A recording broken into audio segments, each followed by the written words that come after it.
जय हिंद जय भारत। आप देख रहे हैं जय भारत मीडिया, जहां हम बनते हैं जनता की आवाज़। गुरुग्राम में आज इंटेक की तरफ से प्रदेश कार्यकारिणी समिति की बैठक आयोजित की गई थी। बताया गया था कि इस बैठक के अंदर मुख्य अतिथि रहे दीपक बावरिया जी, जो कि राष्ट्रीय अध्यक्ष हैं इंटेक के। इसके साथ ही हरियाणा के प्रदेश अध्यक्ष अमित यादव इस कार्यक्रम की अध्यक्षता कर रहे थे। इसके साथ ही सभी जिलों की कार्यकारिणी के जो अध्यक्ष थे उनके अपनी कार्यकारिणी के साथ यहाँ मौजूद रहे। सभी सदस्यों के साथ मिलकर के विचार विमर्श किया गया था कि इंटेक की तरफ से जो 5 सदस्यीय टीम घोषणा पत्र बनाने के लिए जो टीम बनाई गई है, चुनावी घोषणा पत्र जो बनाया जा रहा है कांग्रेस पार्टी के द्वारा, उसके लिए यह टीम गठित की गई है, जिसके लिए आज ये विचार विमर्श किया गया है। हमारी इस खबर को शेयर जरूर कीजिएगा जिससे ज़्यादा लोगों तक ये जानकारी जाए। देखिए खास खबर। धन्यवाद। जय हिंद जय भारत।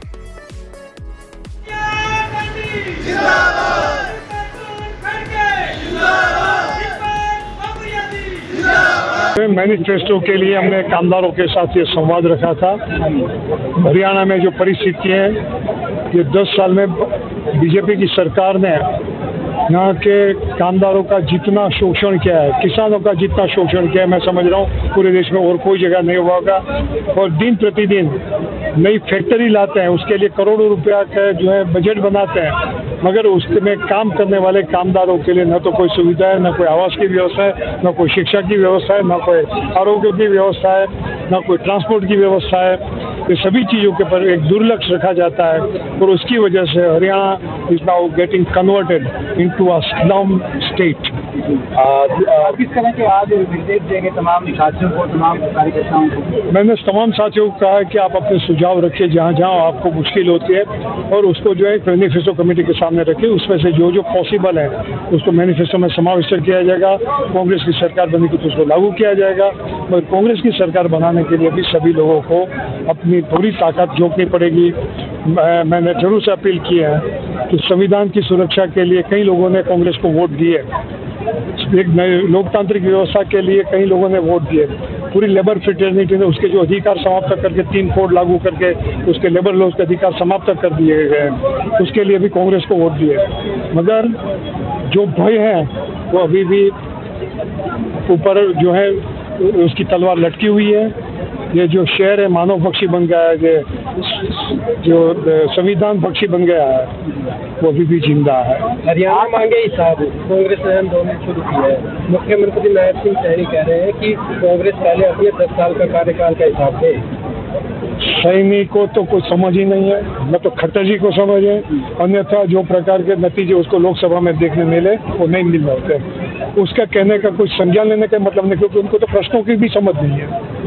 बढ़ोतरी हुई है वेतन मानने कर्मचारियों की, किस तरह से देखते हैं आप? जायज़ है, महंगाई बढ़ती तो उनके वेतन बढ़ने चाहिए, उसके रेगुलर रिव्यू होने चाहिए और उसको एक रिस्पेक्टेबल वेतन मिलना चाहिए कि जिसकी वजह से वो अपने परिवार का अच्छी तरह से पालन पोषण करे। कांग्रेस के वरिष्ठ नेता कैप्टन अजीत सिंह यादव कह रहे हैं कि अगर बंटवारा टिकटों का ढंग से हुआ तो ही कांग्रेस की सरकार बनेगी। मैं टिकटों का बंटवारा की चर्चा में जाहिर में नहीं करता हूँ, पार्टी के अंदर की बात है, कोई बड़े लीडर करते हैं तो का गठबंधन हुआ आगामी विधानसभा चुनाव के लिए क्या करें? बीजेपी की बी टीम है, बीजेपी को तो रिजेक्ट कर दिया लोगों ने, इनको भी रिजेक्ट किया हुआ है और घाटा तो बीजेपी को होगा, क्योंकि बीजेपी की बी टीम है तो बीजेपी के वोट ही काटे। बार उसका जिक्र कहा कि आप लोग मेहनत करते हैं तो इन तक के लोगों को आप आगे करेंगे। निश्चित रूप से मैं तो मानता हूँ कि जितने भी हमारे फ्रंटल्स है, डिपार्टमेंट और वर्कर हैं, जो कोई भी मेहनत करते हैं, काम करते हैं, उसका योग्य आकलन होते हुए उसको पार्टी में आगे बढ़ाना चाहिए। क्या कुछ कहेंगे हरियाणा प्रदेश में आज के समय में जो मजबूत स्थिति है उसको लेकर के, और आज इंटेक की जो आज की कार्यकारिणी की बैठक हुई उसको लेकर? आज हरियाणा इंटेक के कार्य समिति की बैठक थी जिसमें माननीय दीपक बावरिया साहब आए। इसमें आज 2 मुद्दे थे। पहला मुद्दा ये है कि जो पार्टी अपना चुनावी घोषणा पत्र तैयार कर रही है, उसमें आज इंटेक की यूनियनों के प्रतिनिधियों के साथ विचार विमर्श किया गया कि उनकी जो मांगे हैं, जिनको लेकर वो पिछले लंबे समय से संघर्ष कर रही हैं, उनमें कितनी मांगों को किस प्रकार से चुनावी घोषणा पत्र में जगह मिले, उसके ऊपर एक चर्चा हुई। और उसको लेकर पीछे हमारे जैसे मैं चुनावी घोषणा जो हमारा मैनिफेस्टो कमेटी बनी है, चुनावी घोषणा कमेटी, उसमें मैं सदस्य हूँ। माननीय राजकुमार त्यागी जी हैं, धर्मवीर लोहान जी हैं, इंटक के 5 सदस्यों को लिया है। उसको उनमें हमने चुनावी घोषणा मुद्दों को लेकर जो हमारे मैनिफेस्टो में होने चाहिए उसको लेकर हमारी